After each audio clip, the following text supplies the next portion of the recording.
Luke 10:38-42. I'm going to read. As Jesus and his disciples were on their way, he came to a village where a woman named Martha opened her home to him. She had a sister called Mary who sat at the Lord's feet listening to what he said. But Martha was distracted by all the preparations that had to be made. She came to him and asked, "Lord, don't you care that my sister has left me to do the work by myself? Tell her to help me." 41, Martha, Martha, the Lord answered, "You are worried and upset about many things, but only one thing is needed. Mary has chosen what is better, and it will not be taken away from her." John 12:3. John 12:3.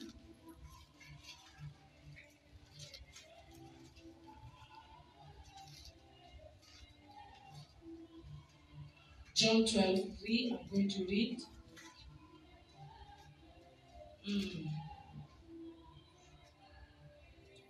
John chapter 3.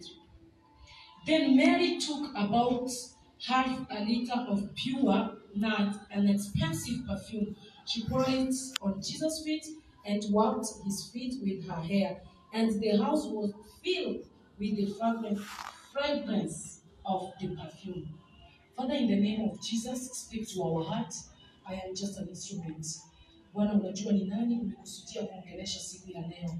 Kupitia mimi Bwana, ninakuomba umuongeleshe kile umekusudia kumuongelesha. In the name of the Father, the Son, and the Holy Spirit, we pray. Amen. You can have your seat. Today I was privileged, nimejaliwa neema ya kuwa hapa ili nichangie neno na mimi. I don't take it for granted. I thank the Lord. Nilijaribu kuhepa mpaka yesterday. Nilikuwa naambia pastor, I'm not going to preach till yesterday 7, and he said, "You are the one who is going to preach." And I was like, "What am I going to preach?" Nilijaribu kuhepa yangu yote, nikasema sisikii poa nini. Akasema, "You are going to preach." And I would like to thank the father of the house for kuniamini pia mimi ili niweze. I've said it several times. Mambo ya kazi ya God, hakuna husband and wife. This is the work of the Lord. Ili kazi ya God. So I want to thank him. Thank you, Pastor. Thank you, Daddy. Thank you for allowing me. Amen. So my topic of today is to be for the Lord and to be with the Lord. That is my topic of today. Sijui kwa Kiswahili tutasema aje? To be for the Lord and to be with the Lord.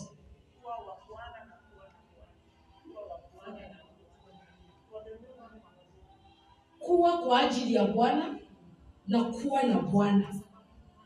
Yes, something like sababu kwa ajili and to be with the Lord. Si ndio?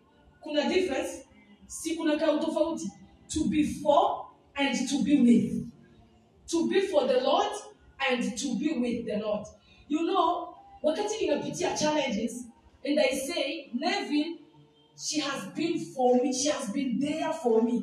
Ni kusema ya kwamba nilikuwa na kashida fulani, I wanted a help and she came na akanisaidia. Am I making sense?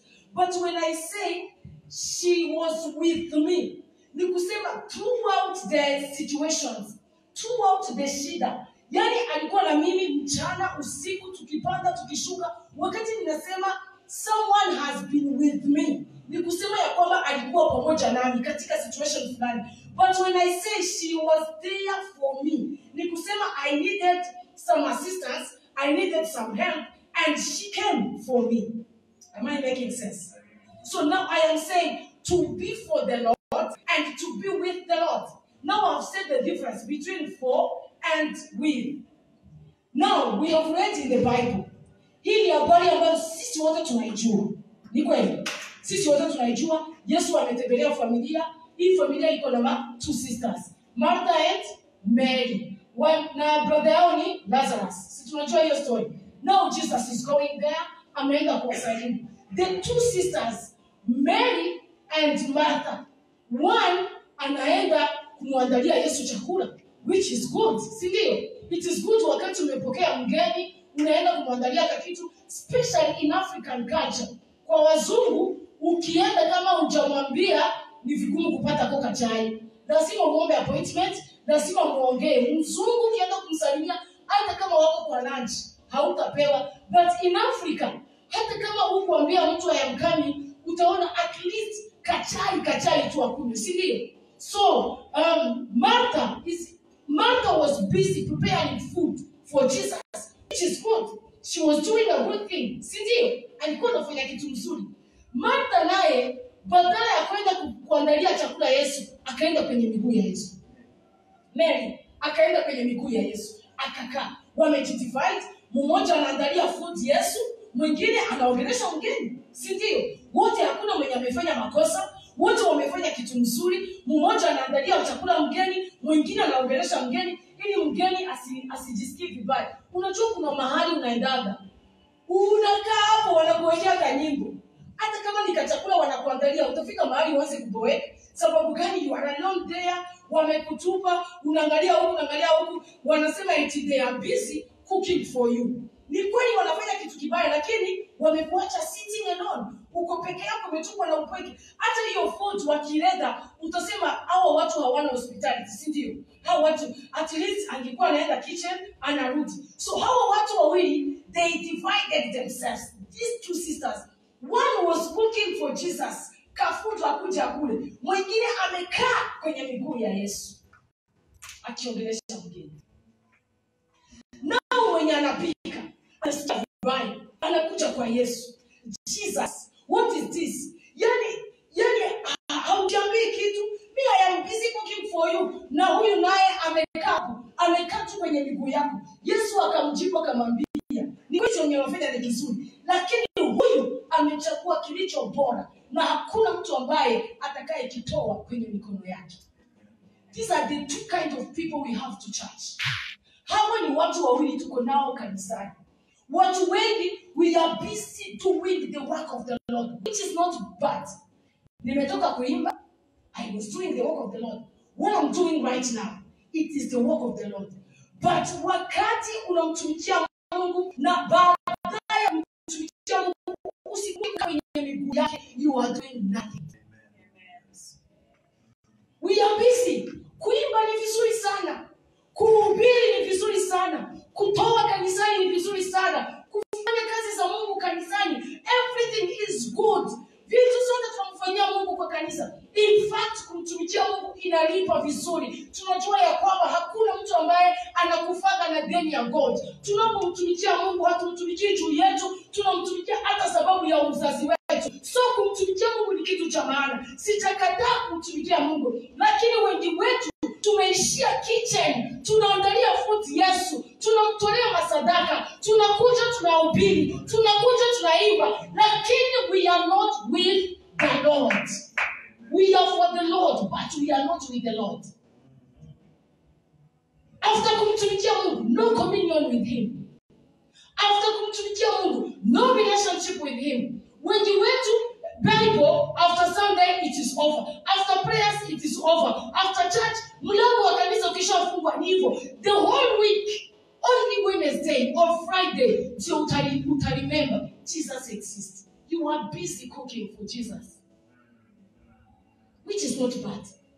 But to be on the feet, that is what Jesus aliambia huyu mwingine. Akamwambia, Mary amechagua kilicho bora kwako. To be on the feet of Jesus, it matters a lot. Sikiza niwaambie. That is why kuna watu wengi, they don't serve in church. Si watumishi. They don't preach. They don't imba. They don't do anything. But ni watu wenye wanakaanga kwenye miguu ya Yesu. Ni watu wenye in a secret place. Ni watu wenye wako na ushirika na Yesu. That's why utaona malalamiko kanisani. Mtu anakuja analalamika, mimi ni mwimbaji, mimi ni mhubiri, lakini mbona sibarikiwi? Lakini mbona yule ambaye mtumikie Mungu, ambaye that is what Martha alifanya kwa Yesu. Yesu, why is she here? Me, I am busy doing the work alone. Why is she here? That is why watu kama sisi pia tuna complain. But Jesus, mimi nakuchoka mapema, ninaimba, ninapanguza kanisa, mimi ninahubiri, lakini mbona yule amebarikiwa? My friend, probably you are in the kitchen. Meanwhile, yule amekaa kwenye miguu ya Yesu. Yesu and you don't know. And you don't know. Kukaa kwenye miguu ya Yesu ni jambo la maana sana. Kuwa na ushirika na yeye. Kuwa na ushirika na yeye. You know, even in the company, kuna watu wanaendaka kwa company, relationship yao na boss, it is about money and the job. It is over. Si ndio? Yeye anasema, mimi niko hapa sababu ya pesa only. It is money that brought me here. Nothing else. Hakuna kitu kingine imenileta hapa. Lakini unapata kuna mfanyakazi mwingine, boss anampenda sana. Boss wako na ushirika na yeye. Tunapatana. Hawa watu wawili si pesa inawapatanisha only. Hapana, si kazi, but their relationship is beyond job. Their relationship is beyond money. Do you think boss atachukua hao wafanyakazi the same way? Kuna yule atakuwa close kwake. Sababu gani? Relationship yao is beyond money. Relationship yao is beyond job. That is how it's supposed to be to Jesus. Our relationship is supposed to be beyond kuiba. Hiyo watu wanaona. In a secret place. It's supposed to be beyond preaching. It's supposed to be beyond. Where nobody sees. Where no one sees us. When we are in the secret place. That is where our relationship inafakuwa very, very deep. Huyu mfanyakazi akiwa kwa kampuni. Hata kama kampuni itaanza kucheza, atasema, I am not here because of money. The relationship of me and my boss. Kama leo mambo hayaendeki vizuri, I'm very much sure kesho yatakuwa vizuri. Watu wengi wanatupa God, hajawapea kakitu sababu gani? Sababu wako pale, sababu ya kuhubiri na kupreach. Asipopata kakitu, ana backslide, anaachana na Mungu. Sababu gani? The relationship yake na God haiko beyond kuimba. Haiko beyond kuimba. Yeye ni kuimba tu. Kadogo hivi akipata njia mtatu ameenda. But wale wenye wamekuja kanisani si sababu ya kuserve only. But wanataka kukaa kwenye miguu ya Yesu. Hata kama mambo ni magumu hayo, hata kama kampuni itacheza, hata kama kutakuwa aje, yeye atabaki amekaa kwenye miguu ya Yesu sababu relationship yao iko deep and thick. Am I making sense? Yes. Nataka ushirika wetu na God uongezeke. Dunia imekuwa mbaya sana. Our relationship with God. Usikie kwamba even when you are sitting down, your mind, you know, wakati watu wanakatiana, si ndio? Wakati watu wanakatiana, unakuwa tuko mahali unamfikiria tu. Sasa hii anakula, sasa hii ama anaongea na chani mwingine, ama kuna mtu mwingine anamkatia. Ukishakufikiria hapo immediately, sasa umekula breakfast, sasa umekula lunch, sasa uko aje, niko poa. Immediately tukimfikiria, unaweza itana hata 20 times per day, si ndio? How many times do we call Jesus per day in 24 hours? How many times? How many times do you think about him? When we want to do something, how many times do we involve him? How many times? Na tunasema ni mpenzi wetu. You see, I have a friend. Akona mashida mob sana. Nimemhubiria ahubiriki. Nimemhubiria hataki kusikia mahubiri. But huwa kama naangalia status zake, ni maneno ya God only. One day God will make a way. Anafikiria put on status ndio itamsaidia. It will not help you anything. Ni kama kunipost mimi na hatuna any relationship. Sikujui unijui. Unanipost hata sitakwambia thank you. Ndio maana mimi nasemaga watu wengine ni wajinga. Unapost maselebu, hawatakusaidia anything. Mimi niko page yako tunajuana uweze kupost, lakini unapost mtu hata hakujua Amerika, hata hana mpango wa kukujua. Hata kujua kabisa. Hata kujua leo ama kesho, unampost tu, hakujui. Hata hujui kama umempost. Good. Hata hujui kama umempost, uko tu hapo. Alicia Keys, Beyonce, unawapost. Mimi niko hapo utawahi ni post.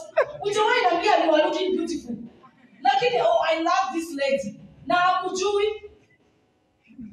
That is what many of us tunafanya. Kwa social media tunaonekana kama tumeokoka, tunapenda Yesu, but he doesn't know us. He does. Hiyo haimshtui. Wakati hamna ushirika na yeye, hiyo haimshtui Yesu. Hakujui, haumjui, hamjuani.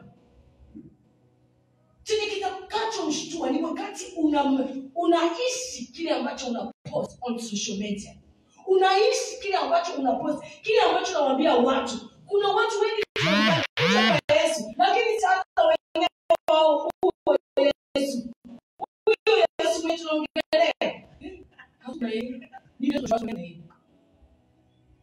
Sikiza. The Bible says Jesus alikuwa na three categories of people. Sio? Kulikuwa na cloud of people wenye wanamfuata. Out of cloud akachagua how many? 12.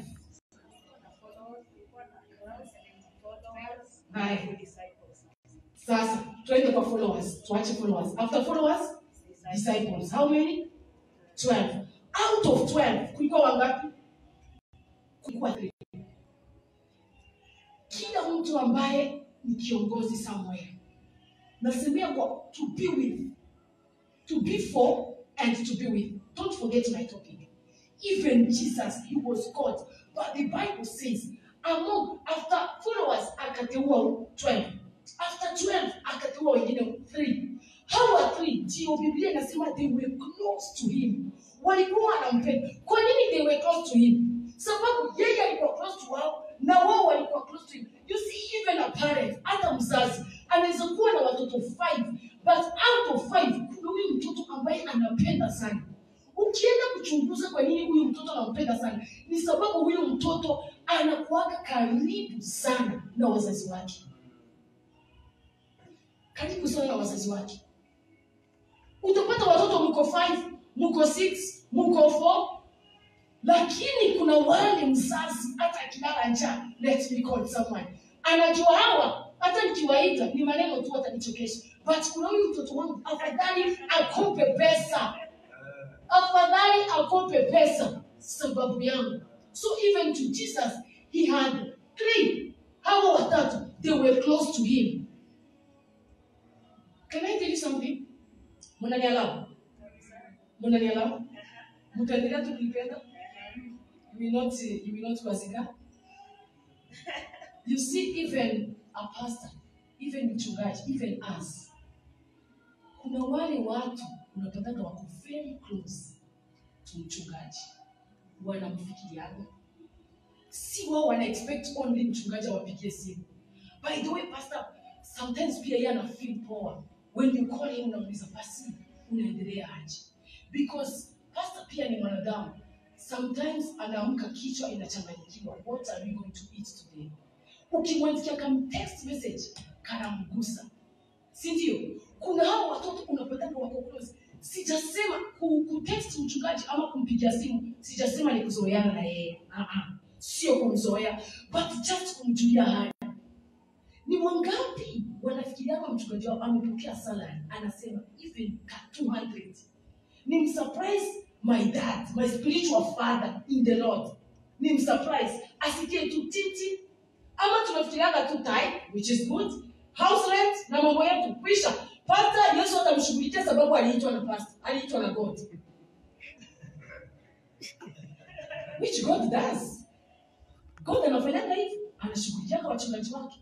But ni vizuri wakati you have a leader to be close to him, to be on his feet, to be with pastor. It means even beyond service, beyond church. Kuna watu hapa, pastor akigonga 1 week aliko, maybe anatravel. Hawata why you text, wamulize pasi, uko kwenye huko, wewe inakufeva ama umegonjeka homa. Hakuna.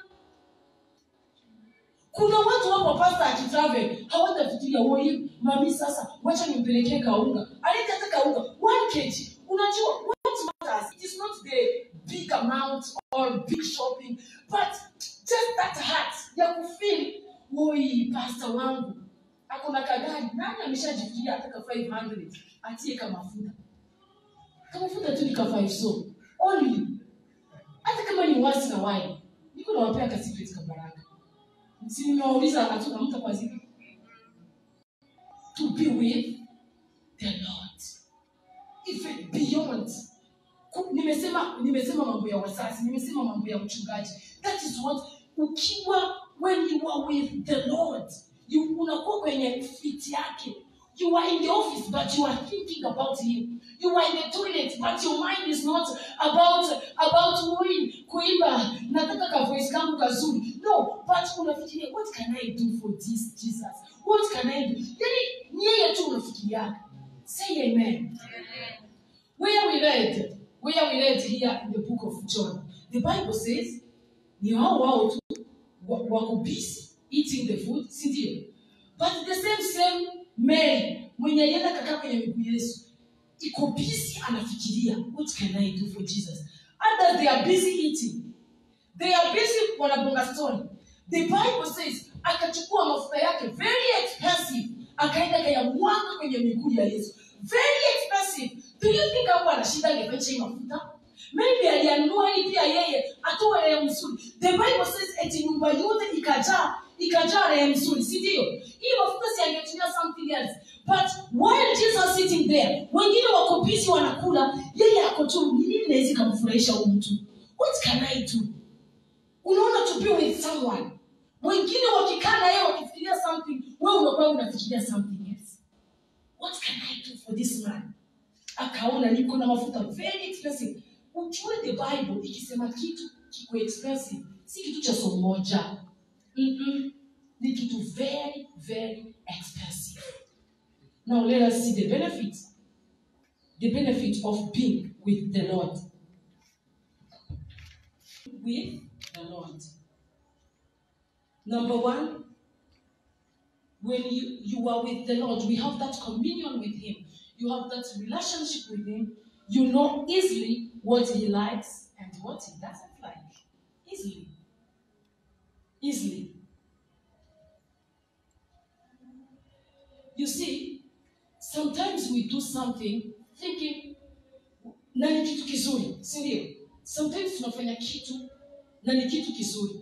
Lakini sababu boss wa kazi hakitaki, unapata si kitu cha maana. You see, you remember I told you Martha alikuwa na cook, which was good. Alikuwa anapikia nani? Yesu. Alikuwa anapikia visitor. Lakini though she was doing something which is good, but hakikuwa kitu cha maana kwa huyo wakati. So when you have the relationship with Jesus, you will know what to do at the right time and at the right moment. Hutafanya vitu only. Utajua unafaa kuwa wapi, muda gani, saa gani. Sababu gani? Sababu atakwambia chenye unataka kufanya, yes ni kizuri, si kibaya, lakini kwa muda kama na huu, this is what I want you to do. Because you have that communion, that relationship with him. When you have the relationship, you see, when mimi nikiwa na relationship na Pastor Alan, by now unafaa kuwa, sasa tunaelekea 10 years in marriage. By now unafaa kuwa nimejua ni nini hapendi na ni nini hapendi.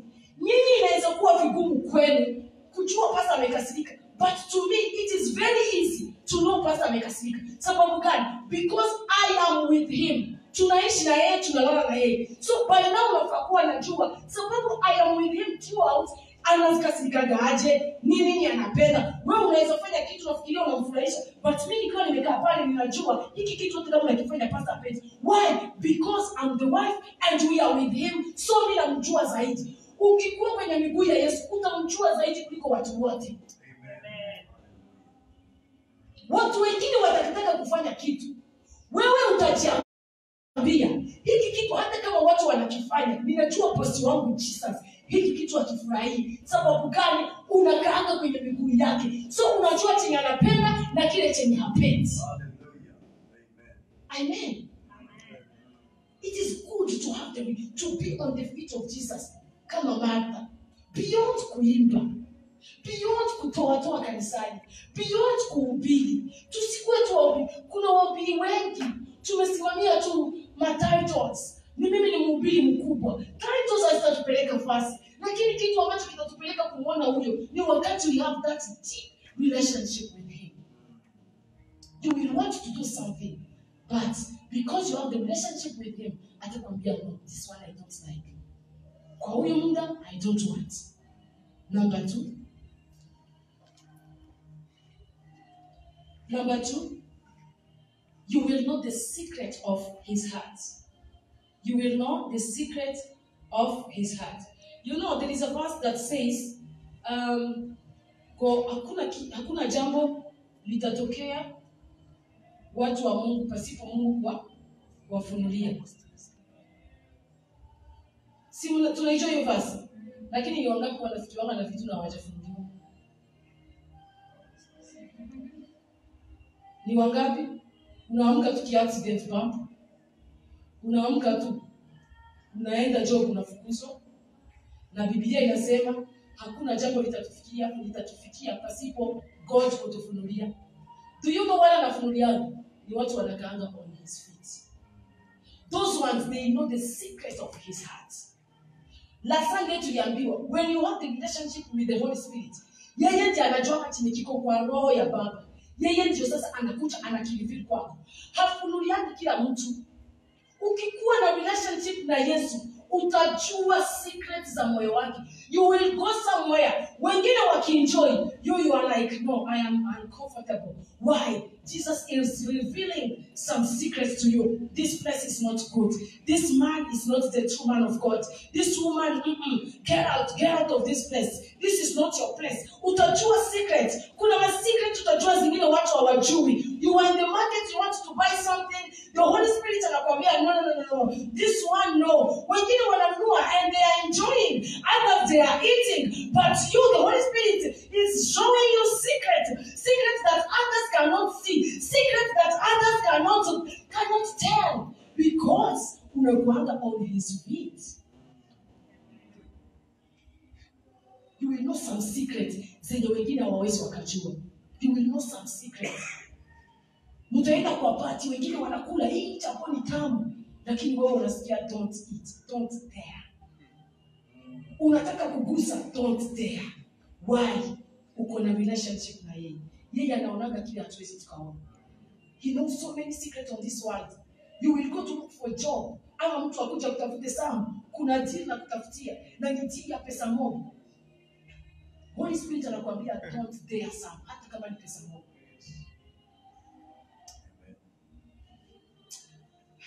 I want you to see something more. So, when we were taught with Pastor last week, tukiwa kwenye mkutano ya kwamba even when unataka kuomba daily, when you have the Holy Spirit, you have the communion with Jesus, unakaa kwenye miguu ya Yesu, yeye ndiye atakwambia enda kwa sababu hakuna kitu kwa maisha yangu na chuki yangu. Even Pastor knows. Kama kuomba daily mtu alafu nisisaidie. Nikifika kwa nyumba nasikia vibaya. Amenisikia. So amenisikia tu.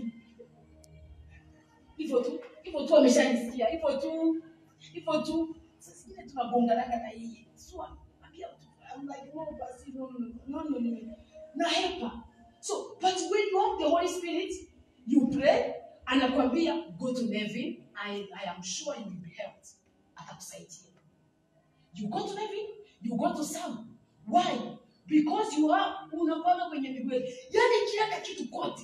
Wewe ukikuwa na ushirika na Yesu, atakufunulia masiri. Atakwambia tembea na huyu. This person. Mimi nauzanga dera, si ndio? Nauzanga dera. Kuna mama alikuja akachukua dera. Akachukua dera sijui 4 ama 3. Then ni jirani yangu. But nasikia giza kwa moyo. Yes, I need money. But nasikia giza. Nikakuja nikamwambia pasi. Ni mama, na kuna mdomo tamu kabisa. Tamu. Akikuongelesha hivi, unaweza hata kupatia hata 20. Unajua mtoto wangu and she's old. She's my mama's age. Akumpaka na wajukuu. Mtoto wangu anaanza kuni na unapata sawa tena zinatoanga poa na unasitoanga wapi but kwa roho nasikia giza. Ona sasa ukaitwa mwanadamu, I need money, nikampe. But naambia pasa ananiambia wewe roho Mungu iko na kuongelesha na unakaa ngumu. Za kwanza akalipa yeye pasi imagine amenilipa. Imagine amenilipa mama ni hisia zangu zikawa zinanidanganya. Akarudi mtoto wangu zile tena watu wamezipenda. Imagine nataka zingine. Nikasahau chenye nimesikia. Nikampea si alinipa za kwanza. Even right now ataenda kunilipa. 2 months now. Sijawahi ona dela, sijawahi ona pesa. Na muita hachukui simu yangu. Na si pesa mob vile. The Holy Spirit ya kwanza he was trying ako kauoga na kagiza. Holy Spirit alikuwa anataka niende beyond money. Nijue huyu mtu. Even imagine hata maybe angenilipa ama maybe pesa yake ni mbaya. Who knows? You know, who knows? As much as I need money, lakini the Holy Spirit alikuwa anaona beyond my problems. Mimi nilifocus sana on my problems, but yes, na the Holy Spirit wao walikuwa wanaona beyond my problems. So when you sit on the feet of Jesus, he will reveal. Mtu atakuja ajifanye best yako. Bidoni yakupendaga, napendaga swala zako, napendaga vile unaimbanga, napendaga smile yako, napendaga. But the Holy Spirit will tell you, this is a fake one. This is a fake one. Don't even try. This is a fake one. Mutamalizia pabaya. Roho Mungu atakwambia, usijaribu ni mkora. Kuna kitu anataka kwako. Usijaribu. The Holy Spirit will tell you, atakwambia secrets. Am I making sense? Yes. Number 3.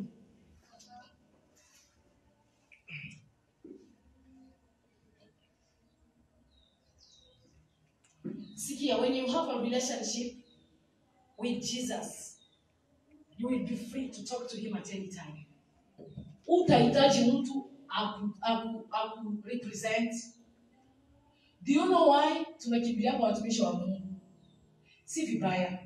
Mafuta inazidiana. Sawa? Si vibaya, ni vizuri. Lakini unajua kwa nini tunaonaka watumishi wa Mungu ni kama wao ndio wanaweza kufika kwa Yesu mbele zetu? Ni sababu hatuna uhusiano na Yesu kamili. We don't have that boldness. Unaona ni kama it's like wisdom is my son. Is my blood son. So now anataka kitu anatuma Levi. Does it make sense? Ukiona hiyo kitu ina happen kwa familia, ujue hakuna uhusiano kati ya wao wazazi na mtoto wao. Kuna families ziko hivyo. Watoto hawawezi wakaambia direct mzazi wao they need something. Wanatumaka wafanyakazi ama uncle anaambia uncle please I beg you. Lakini mtu mwenye iko na ushirika na wazazi hata kama ni kosa amefanya, yeye mwenyewe atajileta. Daddy, I'm sorry. I've done this. Daddy, I'm sorry. I know you don't like this. Ndio. Sababu gani? Sababu wako na uhusiano kati ya watoto na wazazi. That is why hatuna uhusiano na Yesu. Ndio maana tunaendelea tunatafuta watu. Pastor, pray for me. Unaenda unatafuta prophet, prophesy man of God. Unaona nini? Unasikia nini? Why? Because hatuna uhusiano na Yesu. We are not free to tell him anything. We are busy. So tunaona ya kwamba ni kama hao watoto wako unaona waendi kuomba kitu on their behalf. Kuna watoto hawawezi watch something. Hiyo TV iko tu hapa. Mzee pastor mchambia, mzee akiput Citizen apate imechange. Apate imechange. Simba kwa hiyo nyumba. Watajua wajui. Ujue hapo hakuna uhusiano, hakuna relationship kati ya watoto. Na hicho ni kitu kibaya sana. Sisi ambaye tunazaa, sisi tutazaa kesho. Let our children be free to us. Tuache watoto wetu wakuwe free. Hata kama atakwambia kinono kibaya, kuliko akiambia mtu mwingine huko nje, kuliko mtu mwingine akuje ampe advices zenye si good, afadhali akikwambia wewe sababu wewe ni mzazi wako. Lakini kuna wazazi wengine, our children are not free to us because there is no any relationship between. Ni kama tulizaana tukaweka na sisi ndivyo hivyo. Tuliokoka, baba Yesu nakupokea, ikaishia hapo. No relationship. Hautaki kumjua Yesu zaidi, hautaki kujua anakaaga aje, hautaki kujua anapenda nini, anataka nini. Hakuna relationship between us and Jesus. That's why we are not free to tell him whenever we want to tell him. Tunaona ni kama wengine wakituombea ndio maombi yetu yasikika. Number 4.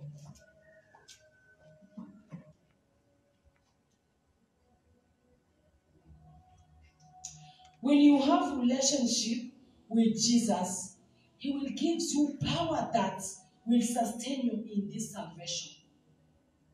Atakupa nguvu za kudumu katika wokovu. While others wanachoka, while others wanasikia kuquit mambo ya wokovu, while others wanaona ni kama wamekaa sana wajibu. But when you have the relationship with Jesus, anakupatia nguvu za kudumu katika wokovu.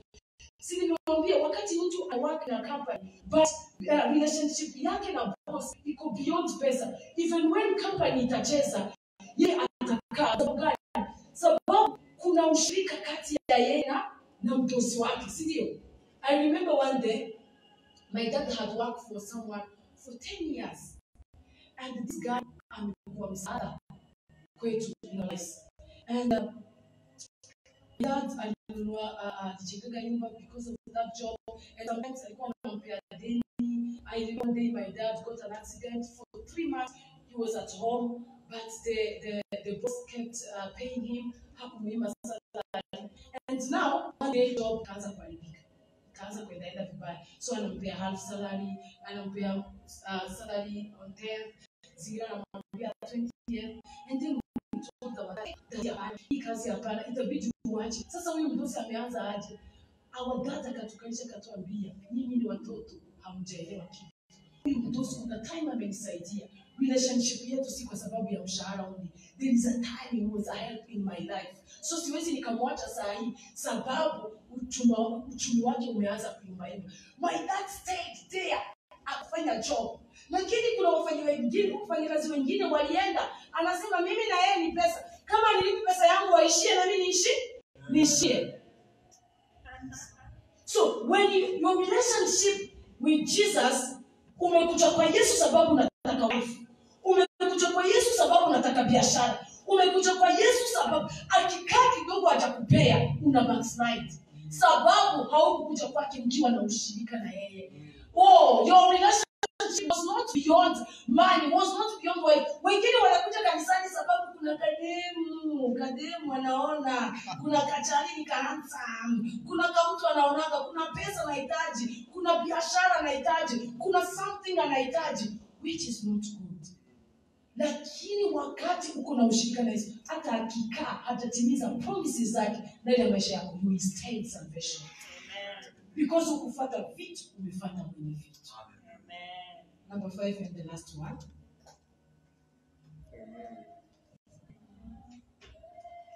When you have a relationship with Jesus, whatever you get from Him cannot be taken by the devil. Whatever you get from Him.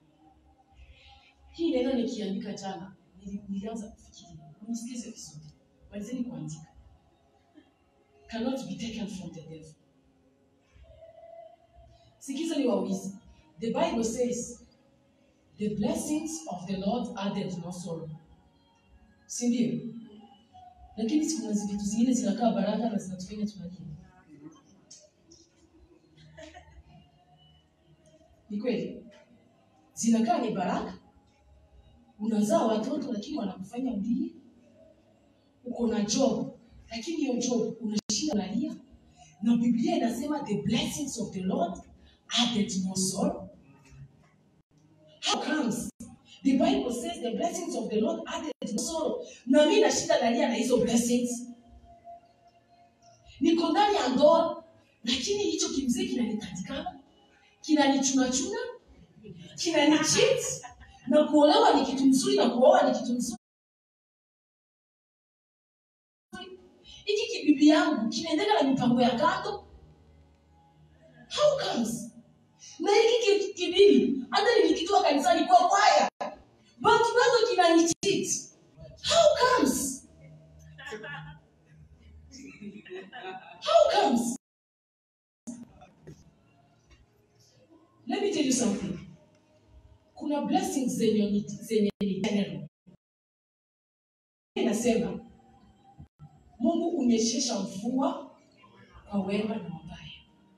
Mvua ikinyesha saa hii, si mea ya Wakristo only itamea, even ya wapagani, si ndio? Nayo itamea. There are those blessings. Kuoa, even wapagani wanaoa, even Wakristo wanaoa. Kuzaa, sometimes kwanza wenye wameokoka wanakaa hawajapata mtu. Mvua kwa wema na mabaya. Mvua ikinyesha saa hii, si mea ya Wakristo only itamea, even ya wapagani, si ndio? Nayo itamea. There are those blessings. Kuoa, even wapagani wanaoa, even Wakristo wanaoa. Kuzaa, sometimes kwanza wenye wameokoka wanakaa hawajapata mtu. Na watu ni wenye dhambi wameenda kwa sababu kuna matajiri wengi hawana watoto. So kuna blessings zenye God ameshaachilia ni general. Lakini sikiza nikwambie, chenye kita sustain baraka zetu ni mahali tumezitoa.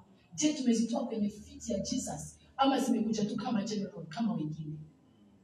When they come in a general way, it is very, very easy the devil to attack you and take them out of you. But when umezitoa kwenye miguu ya Yesu, ndiyo chenye Yesu aliambia Martha, wewe umechagua kilicho bora. Lakini huyu Mary amechagua kilicho bora zaidi, na hakuna mtu ambaye atakayeweza kukipokonya kwenye mikono yake. No problem. Penina alizaa, Penina weza, no problem. Zaa tu. Mimi yes tazaa. Nitaenda kwenye miguu ya Yesu. Hata kama itanichelewesha kuzaa, wewe zaa mbele yangu. Wewe enda zaa watoto wengi, no problem. Mimi I will go on feet of Jesus. I will fast, I will cry. And by the time he remembers me, because nimetoka kwenye feet of Jesus, nitazaa prophet. Sitazaa kama watoto wako. Nitazaa prophet. Mtoto wangu hatakuwa kama wako. Hata kama umenitambulia kwa ndoa, enda. But by the time umepata ndoa yangu itakuwa ndoa tamu yenye haichangani na machozi. Sababu nimeitoa kwenye miguu ya Yesu. Fanyeni biashara. Go. Mine, it might take time. It might go slow. But no problem. I'm on the feet of Jesus. Niko kwenye miguu ya Yesu. By the time inaanza kupanda, ndio yenu itaanza kushuka chini. Na ikipanda, itapanda ikipanda. Because the devil cannot touch it. Wakati tunatoa kitu kwenye miguu ya Yesu, lazima God anakilinda na anakisustain. Usikubali kuchukua blessings zenye ni general hivi tu. Kubali uwe kama Ana, ukae kwenye miguu ya Yesu, ulie. Lakini no problem. Hiyo blessing wakati itakaa, devil hataweza kuigusa. Sababu umeitoa kwenye miguu ya Yesu. Tusiharakie katika maisha. Tusiharakie. Tusiwe na haraka. Tuwe polepole, lakini tukihakikisha tuko kwenye miguu ya Yesu. By the time tunaanza kupanda, ni wangapi tuliona walifanya maharusi mbele yetu, lakini saa hii hawaishi na wazee wao. Suddenly, either mzee alikufa, either waliachana, either something went ahead, maybe hawakupata mtoi, ndoa ikaanza kutawanyika. Lakini wewe ulikuja nyuma yao na ndoa yako iko tamu, iko vizuri. Ndoa yako iko vizuri. Fanya ndoa ndogo, lakini ikiwa imetoka kwenye miguu, make sure whatever you have, kila kitu ambacho uko nacho kimetoka kwenye miguu ya Yesu. Ukihakikisha kimetoka on his feet, the devil cannot take it from your hands. Percy, welcome. I'm done for today. God bless you so much.